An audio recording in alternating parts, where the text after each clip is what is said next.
नमस्कार दोस्तों, स्वागत करता हूं आप सभी का द लॉजिकल स्पीकर में। और मार्केट की अगर बात की जाए तो मार्केट के इस टाइम पर जो है ऑल टाइम हाई के आसपास जो है चल रहा है। ठीक है, 52,500 600 का जो है ऑल टाइम हाई है, यहाँ पर आप देख सकते हो ग्राफ में।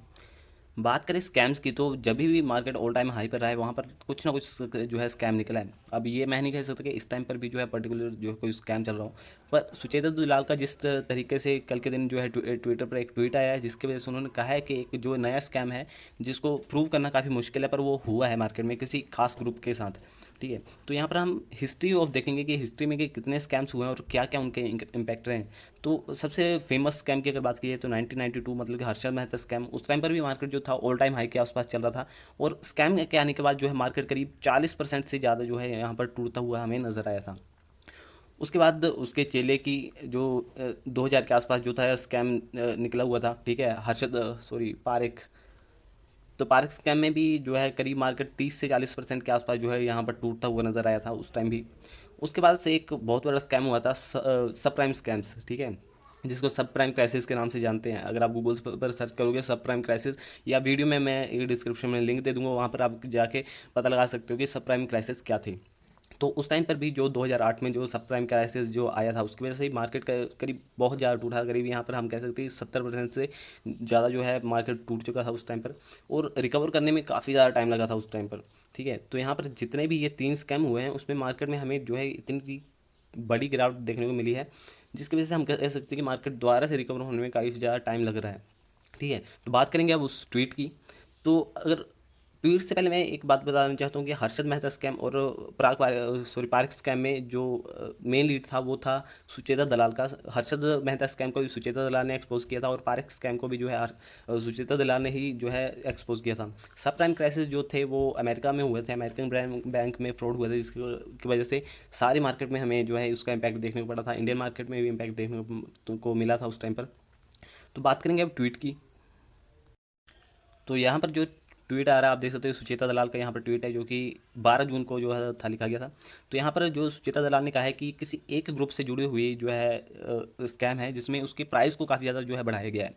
साथ में उन्होंने फॉर्मर एफएम मतलब कि फाइनेंस मिनिस्टर को भी यहाँ पर टैग किया है। यहाँ पर आप देख सकते हो @स्वामी39। ठीक है, साथ में उस अगर स्कैम की बात की जाए तो उसमें ये कहा गया कि इसको प्रूव करना काफ़ी ज़्यादा मुश्किल है क्योंकि black box information available with SEBI tracking system. कि जो सेबी का ट्रैकिंग सिस्टम है कि जितने भी स्कैम्स को अगर वो ट्रैक करता है तो उसका जो ट्रैकिंग सिस्टम है उससे काफ़ी ज़्यादा मुश्किल होगा इस स्कैम को पकड़ना। क्योंकि जब भी मार्केट में कुछ स्कैम हुआ है वहाँ पर जो है हर एक बार जो है किसी लूप होल का इस्तेमाल किया गया है प्रॉफिट कमाने के लिए।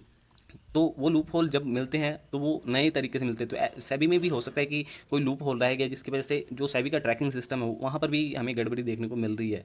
तो उस ट्रैकिंग सिस्टम से इस स्कैम को पकड़ना काफ़ी ज़्यादा मुश्किल होगा क्योंकि अगर हर्षद मेहता स्कैम की बात की जाए तो उसमें करीब 3 से 4 साल लगे थे सुचेता दलाल को उस स्कैम को प्रूव करने में। तो फिलहाल अभी तो ये ट्वीट आया कि यहाँ पर कोई जो है एक बड़े ग्रुप के साथ जो है यहाँ पर स्कैम जो देखने को मिल सकता है जिसको प्रूव करना काफ़ी मुश्किल है। ठीक है, साथ में जो फॉर्मर मिनिस्टर का यहाँ पर नाम देखने को मिल रहा है। ठीक है, तो यहाँ फॉर्मर मिनिस्टर से जुड़ा हुआ स्कैम हो सकता है या हो सकता है कि उनकी इन्वॉल्वमेंट रही हो यहाँ पे। तो क्या होगा कि अगर स्कैम बाहर आया तो मार्केट में क्या रिएक्शन होगा। तो यहाँ पर समझने वाले कि दो तरीके के जो है स्कैम मार्केट में चलते हैं। एक ऐसे स्कैम होते हैं जिसकी वजह से पूरे मार्केट पर इम्पैक्ट पड़ता है, और एक स्कैम होते हैं जिससे सिर्फ एक अगर पर्टिकुलर ग्रुप का नाम है तो उसी ग्रुप पर ही जो है हमें जो है उसका जो है इम्पैक्ट देखने को मिलेगा। तो बात की जाए अगर हर्षद मेहता स्कैम की तो उसमें जो है था हर्षद मेहता जो था मनीपुलेट करता था मार्केट को जिसकी वजह से पूरे मार्केट पर उसका जो है इम्पैक्ट देखने को मिला था। सेम जो है पारिस स्कैम में भी हमें देखने को मिला था कि वो भी जो है मार्केट को मनीपुलेट करता था और जिसकी वजह से पूरे मार्केट पर इम्पैक्ट पड़ा था। सब प्राइम क्राइसिस की वजह से बैंकिंग शेयर्स पर काफ़ी ज़्यादा जो है इम्पैक्ट पड़ा था। हालांकि आईटी के शेयर भी उस टाइम पर टूटे हुए थे। पर अगर मेन बात की जाए कि किसी अगर पर्टिकुलर ग्रुप से स्कैम निकलता है तो उससे क्या जो है फ़र्क पड़ेगा, तो सुचेता दलाल का कहना है कि सिर्फ एक ग्रुप के साथ जो है उसके प्राइसेस को यहाँ पर जो है मनीपुलेट किया गया है।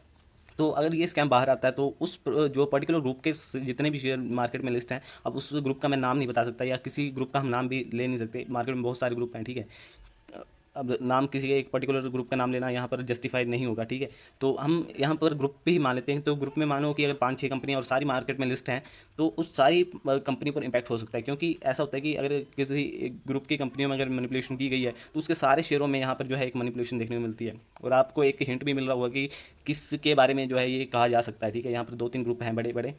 ठीक है, तो सभी के जो शेयर प्राइस अगर देखे जाए तो वहाँ पर जो है एक बहुत खासी बड़ी जो है यहाँ पर हमें तेज़ी देखने को मिली है मार्केट में। तो अगर बात करेंगे कि अगर उनके एक्सपोज होते हैं ये सारे स्कैम तो क्या होगा, तो उनके शेयर वैल्यू गिर जाएंगे, ठीक है, 40%, 70% या इससे ज़्यादा भी गिर सकते हैं, ठीक है। तो यहाँ पर बात यह है कि मार्केट में संभल के जाने की। अगर आपने किसी पर्टिकुलर शेयर में अगर काफ़ी अच्छी पोजीशन बना ली है तो उसमें प्रॉफिट बुकिंग जो है करने का जो है यहाँ पर टाइम जो है आ चुका है। हाँ, हालांकि ये देखा जाए कि ये पूरे तरीके से स्कैम है या नहीं, इसको प्रूव नहीं कर सकते हम। पर यहाँ पर बात एक और समझने वाली कि अगर मैनिपुलेशन हुई है तो शेयर की जो है वैल्यू बढ़ाई गई है, यहाँ पर शेयर ओवर वैल्यूड है, खराब नहीं हुए हैं, ठीक है। तो कंपनी में अगर लॉन्ग टर्म के लिए पोजीशन बनानी है तो उसके लिए भी ये ठीक है, ठीक है। अगर मानो कि कंपनी में मैनिपुलेशन की गई है, उसके जो है शेयर प्राइस जो है ओवर प्राइस जो हो चुके हैं, तो फिर भी अगर यहाँ पर अगर प्रॉफिट बुकिंग कर लेते हैं, शेयर प्राइस अगर गिरते हैं, तो यहाँ पर जो है दोबारा से पोजीशन बना सकते हैं हम अपने लॉन्ग टर्म के लिए, ठीक है। तो यहाँ पर प्रॉफिट बुकिंग एक रास्ता है कि प्रॉफिट बुकिंग हम कर सकते हैं, जिसमें जिस शेयर में आपकी अच्छी प्रॉफिट बुकिंग सॉरी प्रॉफिट दिख रहा है, जैसे 50%, 60%, 70%, इससे ज़्यादा भी कईयों को दिख रहा होगा। हालांकि मैंने पिछले 1-2 दिन में जो है प्रॉफिट बुकिंग ये 2 शेयरों में जिसमें पर मेरे को 70% और 80% के जो है प्रॉफिट दिख रहे थे, तो वहाँ पर मैंने प्रॉफिट बुकिंग कर ली क्योंकि मार्केट ऑल टाइम हाई पर था, तो हो सकता था वहाँ से मार्केट गिरे, ठीक है। तो प्रॉफिट बुकिंग एक जरिया है कि प्रॉफिट बुक करके हम जो है अपने लॉस को बचा सकते हैं। यहाँ पर साथ में अगर बात की जाए कि लॉन्ग टर्म के लिए, तो लॉन्ग टर्म के लिए वो शेयर अच्छे हो सकते हैं जिस भी पर्टिकुलर ग्रुप में अगर मैनिपुलेशन हुई है, तो वहाँ पर जो शेयर खराब नहीं हुआ है, कंपनी खराब नहीं हो जाती, ठीक है, सिर्फ उनकी वैल्यू जो है ओवर वैल्यूड हो चुकी है। जैसे ही ये थोड़ा सा हम यहाँ पर जो है गिरावट देखने को मिलेगी, करेक्शन देखने को मिलेगी, वहाँ पर हम दोबारा जो है उन शेयरों को बाई कर सकते हैं और दोबारा से जो है हम उनके लिए को लॉन्ग टर्म के लिए कैरी कर सकते हैं। सो आशा करता हूँ कि आपको वीडियो अच्छा लगा हो। वीडियो अच्छा लगा तो जरूर लाइक करें, सब्सक्राइब कर लें चैनल को, ताकि आने वाली वीडियोज़ की नोटिफिकेशन आपको मिलती रहे। और मिलते हैं नेक्स्ट किसी वीडियो में, तब तक के लिए धन्यवाद।